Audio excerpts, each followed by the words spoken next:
మీరు ఎప్పుడైనా చూసారా రంగులు గాలిలో పరిగెత్తడం? మీరు ఎప్పుడైనా చూసారా మనుషులు హృదయాలు ఆనందంతో నిండిపోవడం? ఈరోజు మీరు చూస్తారు అదే హోలీ ఆనంద కేలి. ఈరోజు కోపం మంచు ముద్దలా కరిగిపోతుంది. ఈరోజు వైరం ఉన్న గుండెల్లో ప్రేమ నిండిపోతుంది. అశాంతి ఉన్న జీవితంలో శాంతి కపోతం రంగురంగుల రెక్కలు కట్టుకొని వినీలాకాశంలో విహరిస్తుంది. చిన్న పెద్ద ఆడ మగ ధనిక పేద అనే తేడా లేకుండా అందరం ఒకటే. ఆనందమే మనిషి చిరునామా అని తెలియజేస్తుంది.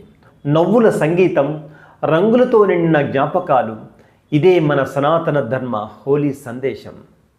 హోలీ మీ జీవితంలో ఆనందం, ఆరోగ్యం మరియు విజయ రంగులతో నింపాలని కోరుకుంటూ మీ బాబూజీ హోలీ శుభాకాంక్షలు తెలియజేస్తున్నారు. ప్రతి ఒక్కరూ మన ఛానల్ని సబ్స్క్రైబ్ చేసుకోవాల్సిందని కోరుతున్నాము.